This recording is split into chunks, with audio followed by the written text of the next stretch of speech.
তার সপ্তম বাণীতে কীভাবে লেখা আছে, এই সঙ্গে কাছে 40 পদ কীভাবে লেখা আছে। আর যিশু উচ্চভাবে চিৎকার করিয়া কহিলেন, পিতা, তোমার হস্তে আমার আত্মা সমর্পণ করি। আর এই বলিয়া তিনি প্রাণ ত্যাগ করিলেন। আজকে বিশেষ করে আমরা 6টা বাণী দেখলাম, এখন আমরা সপ্তম বাণী দেখব। তার আগে আমরা দেখব যে প্রভু যিশু এই বলে তিনি প্রাণ ত্যাগ করিলেন, পিতা তোমার হচ্ছে আমার সমর্পণ করি। বিশেষ করে তিনি তার পিতার কাছে তার আত্মাকে তিনি সমর্পণ করতে চান। এবং বিশেষ করে আমরা যখন আমাদের ফ্যামিলিতে কেউ মারা যায়, তাদের তখন আমরা আমাদের যারা গুরুজন শুরু করে দেয়, তারা মনে যাওয়ার আগে কিছু যদি বলে দিয়ে যায়, আমরা সবাই ভাবি আমার দাদু এটা বলে দিয়েছে, আমার বাবা এটা বলে দিয়েছে, আমরা সেটাকে মনে রাখি। সেই জিনিসটাকে আমরা কখনো ভুলিনি, সেই জিনিসটাকে বা লোকের কাছে বলে এটা আমাকে বলে দিয়েছে। তাই আজকে আমাদের যিশু আমাদের জন্য 7টি বাণী বলে দিয়ে গেছে, যে বাণীগুলো আজকে আমরা দেখলাম। বিশেষ করে আরেকবার রিপিট করবো যে বাণীগুলোকে বলেছে, তার সম্পর্কে আমি বলছি। প্রথম হচ্ছে আমরা দেখলাম ক্ষমার বাণী, তারপর পরিত্রাণী, তারপর সম্পর্ক দেখলাম, তারপর পরিত্যাগ এবং মর্মপীড়া এবং বিজয় এবং পুনর্মিলন। এখন আমরা দেখব পুনর্মিলন, যেটা আমরা দেখলাম যিশু তার পিতার সঙ্গে তিনি পুনর্মিলিত হচ্ছে আমরা দেখব। এবং বিশেষ করে আমরা তার আগে আমি দেখব বিশেষ করে যে সপ্তম বা 7 যে তার যে গুরুত্বটা কি, আমরা ওটা আগে প্রথমে দেখব। সপ্তম বা 7-এর যে গুরুত্বটা, আমরা বাইবেল যদি দেখি, ভালো করে দেখি, আমরা সপ্তম বা 7-এর গুরুত্ব হচ্ছে অনেক। আমরা যদি দেখি সপ্তম সংখ্যাটা অনেকবার অনেক জায়গায় ব্যবহার করা হয়েছে, আমরা দেখেছি। যেখানে আমরা দেখি বিশেষ করে প্রথমে আদিতে আমরা যদি দেখি, সেখানে ব্যবহার করা হয়েছে ঈশ্বর প্রথম দিন তার বাক্যের মাধ্যমে প্রথম দিনে তিনি সৃষ্টি করলেন, দ্বিতীয় দিন পঞ্চম দিন ষষ্ঠ দিন তিনি সৃষ্টি করলেন। কিন্তু সপ্তম দিনে তিনি কী করেছিলেন প্রভু জানাতে সবাই? সপ্তম দিনে তিনি বিশ্রাম করেছিলেন। আমরা সবাই এই সপ্তমের গুরুত্বটা, এই সপ্তম দিনে তিনি বিশ্রাম করেছিলেন। বিশেষ করে ঈশ্বর সপ্তম দিনে বিশ্রাম করেছিলেন। তারপর আমরা যদি দেখি, তারপরে যদি নামানকে দেখি, বিশেষ করে নামান একজন সেনাপতি ছিল। তিনি তার কি হয়েছিল সবাই আমরা জানি, ছোটরা বিশেষ করে তার কুষ্ঠ রোগ হয়েছিল। তিনি যখন কতটা জমি হয়েছিলেন আমরা জানি, 7 বার তিনি জমি হয়েছিলেন। তারপরে তিনি ঈশ্বরের দাসে দ্বারা তিনি সুস্থ হন এবং বিশেষ করে ঈশ্বর তাকে সুস্থ করেন। 7 বার জর্দানে ডুব দেওয়ার পর তিনি সুস্থ হন। তাই আমরা দেখি 7 সংখ্যা সবসময় গুরুত্বটা অনেক বাইবেলে আমরা অনেক জায়গায় দেখতে পাই। আমার বাইবেলে আমরা বলে যে ধার্মিক, বিশেষ করে আমরা বলি যে ধার্মিক 7 বারও যদি সে বলে দেয় তো সে উঠে দাঁড়াবে। ঈশ্বরের ভক্ত বলে ধার্মিক যদি 7 বারও করে সে উঠে দাঁড়ায়। এবং আমরা দেখি একবার পড়লেও সে উঠে দাঁড়াবে, 2বার পড়লেও সে উঠে দাঁড়াবে। ধার্মিক যদি পড়ে সে উঠে দাঁড়াবে। আবার যদি দেখি আমরা প্রকাশিত বাক্যে যিশু যোহনকে 7টি মণ্ডলীতে তিনি চিঠি লিখতে বলছেন, আমরা সেখানে দেখতে পাই। আবার আমরা দেখতে পাই প্রকাশিত বাক্যে বিশেষ করে সপ্তম যে অন্তিম আঘাত আমরা দেখতে পাই। প্রকাশিত বাক্যে আমরা দেখতে পাই সপ্তম যে অন্তিম আঘাতকে আমরা সেখানে দেখতে পাই বিশেষ করে। এবং বিশেষ করে এখন আমরা যাব বিশেষ করে যেটা মূল বাক্য আমাদের রয়েছে, এখন সপ্তম 7 সংখ্যার গুরুত্বটা আমরা দেখলাম বাইবেলে। এবং আরও অনেক জায়গায় রয়েছে যে 7 সংখ্যার গুরুত্ব আমরা দেখতে পাই।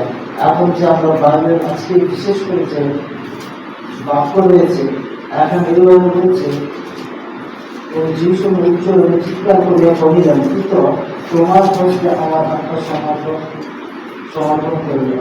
এবং যিশু সে উচ্চভাবে চিৎকার করে বলছে, আমার আত্মা তোমার হস্তে সমর্পণ করিলাম। বিশেষ করে আমরা যখন দেখি যিশু আলাদা কিছু বলতে পারছেন না, তার যে আত্মা বাদ দিয়ে আলাদা কিছু তার শারীরিক যন্ত্রণা হচ্ছে, তা জানি না আত্মা তার যন্ত্রণা হয়, কিন্তু তার শারীরিক সমস্যা হচ্ছে, তার মানসিক ব্যবহারের উপরে একটা সমস্যা হচ্ছে। সে একবার বলে কিন্তু তার দেখার ব্যাপার নিয়ে, বা একবার সে বললো না যে আমার যন্ত্রণা হচ্ছে, কষ্ট হচ্ছে, এইসব বিষয় নিয়ে সে বললো সেখান থেকে আমাকে রক্ষা করবে, সেটা একবার বলে কিন্তু তার সে আত্মার বিষয়ে চিন্তিত ছিল।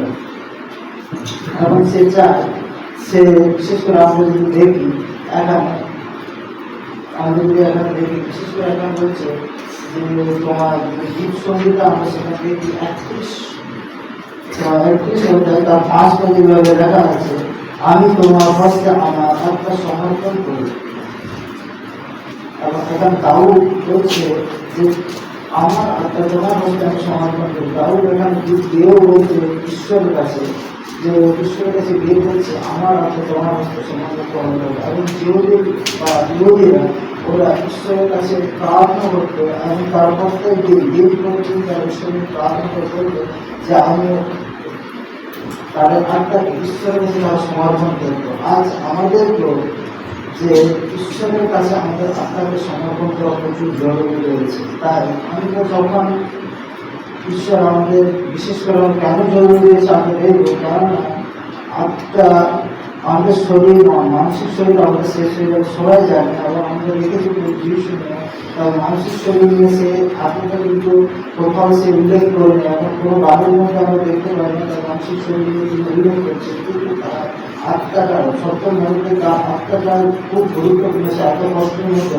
তার বিকালে তিনি বলছেন তোমার হস্তে আমি সমর্পণ করছি। বিশেষ করে তার হস্তে সে সমর্পণ করতে চায় তার আত্মাকে, যাতে তার আত্মা তার সে গিয়ে যেন ঈশ্বরের সঙ্গে আবার দ্বিতীয়বার পুনর্মিলিত হতে পারে। তাই আমরা বিশেষ করে দেখলাম যে আমরা সত্যি আবার পুনর্মিলন হতে চাই ঈশ্বরের সঙ্গে, যারা আমরা ঈশ্বরকে জেনেছি, যারা আজকে আমি ঈশ্বরকে বুঝতে পেরেছি সে আমাদের প্রাণকর্তা, যিনি আমাদের জন্য খুশে হতে হবে। এত কষ্ট, এত যন্ত্রণার মধ্যে, এত যন্ত্রণা হওয়ার পরেও তিনি আমাদের জন্য তিনি হতে হবে। আজকে আমরা চাই তার সঙ্গে আমাদের জীবন যেন আমরাও তার সঙ্গে বা তার সঙ্গে আমরা পুনর্মিলন হতে চাই। তাহলে আমরা ঈশ্বরের কাছে আজকে যেন নিজেকে যেন আমরা সমর্পণ করি ঈশ্বরের কাছে, বা যিশু যেমন তার পিতার কাছে কিন্তু সমর্পণ হয়েছিল, আজকে আমরা সত্যি সমর্পণ হয়েছি আমরা আমাদের ঈশ্বরের কাছে, তো আমাদের যিশুর কাছে, যাতে আমরা পরিত্রাণ পেতে পারি।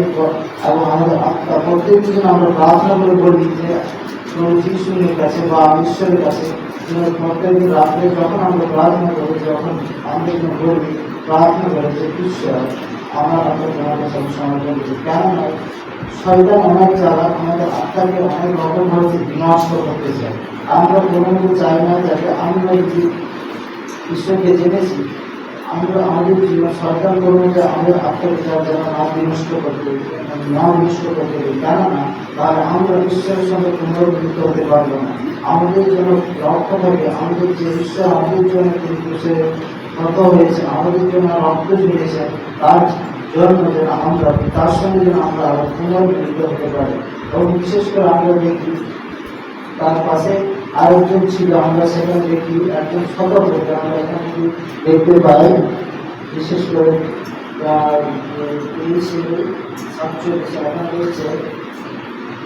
আর যাহা ঘটিল তাহা দেখিয়া শতব্রত ঈশ্বরের গৌরব করিয়া পড়িলেন। সত্যি এই ব্যক্তি ধার্মিক ছিলেন। এই ব্যক্তি একটা ধার্মিক ব্যক্তি। শতব্রতী সেখানে একজন শতব্রতী ছিল, সে অনেক মানুষকে দেখেছে সে দিতে, এবং সে যখন দেখছে যে অনেক মানুষকে পুলিশে দেওয়া হয়েছে, সে তার সামনে দেওয়া হয়েছে, কিন্তু তার সেইভাবে একটা ফিল কোনো হয়নি। সেদিন যখন যিশুর পুলিশে দেওয়া হয়, তার সে শাস্তি আমি শুনছে, তখন শতব্রতী তখন ভাবছে যে একজন ধার্মিক ব্যক্তি। কারণ আবার যদি আমরা দেখি বিশেষ করে মার্কে বিশেষ করে আমরা যদি দেখি তো 15-39 করে সেখানেও আমরা যদি দেখতে পাই, এখানে সত্যি ঈশ্বরের পুত্র ছিলেন। এখন হচ্ছে যদি পুরোটা পাঠ করে আমরা দেখবো, এখন লাস্টে আমি যে সত্যি এই ঈশ্বরের পুত্র ছিল, আমরা এখন দেখতে পাই যে সে ঈশ্বরের পুত্র ছিল, সে শতাব্দী সেটা বুঝতে পেরে গেছিল যে ইনি সাধারণ কোনো ব্যক্তি নয়। শতাব্দী আগে থেকে জানতেই না তার 7টা বাণী বা তার খুশের যে যাপনা যেভাবে মারা যায়, এত মানুষকে দেখার পর সকলকে বুঝতে পেরেছিল সাতটা বাণী শুনে যে এর সাধারণ কোনো ব্যক্তি নয়, একজন ধার্মিক ব্যক্তি, ইনি একজন ঈশ্বরের সন্তান। কেননা আজকে সকলকে এসে জানতে পেরেছিল যে ঈশ্বরকে। আজকে আমাদের জীবনে জানা দরকার রয়েছে, আমরা সত্যি জানতে পেরেছি ঈশ্বরকে। ঈশ্বরকে আমরা জানতে বা বুঝতে পেরেছি। তাই আমি যদি না বুঝতে পারি, আমি ঈশ্বরের কাছে প্রার্থনা করবো, ঈশ্বরকে বলবো যেন তাকে ঈশ্বর যেন তার আত্মার দ্বারা আমাদেরকে বুঝিয়ে দেয়, যেন আমাদেরকে জানতে সাহায্য করে, তাকে যেন ভালোভাবে যেন আমরা বুঝতে পারি, জানতে পারি। এবং বিশেষ করে দেখবো যেটা আত্মার যে গুণার এখন আত্মার বিশেষ করে আমরা দেখবো আত্মার সম্পর্কে, বিশেষ করে আমাদের আমরা যেন ঈশ্বরের সঙ্গে আমরা যেন পুনর্মিলন হতে পারি। তাই আমরা ঈশ্বরের কাছে আজকে প্রার্থনা করবো, যাতে আমরা ঈশ্বরের কাছে প্রত্যেকদিন প্রার্থনা করে করবো যে আমরা পুনর্মিলিত হতে পারি ঈশ্বরের সঙ্গে। কারণ এই বাক্য ঈশ্বর আমাদের কাছে।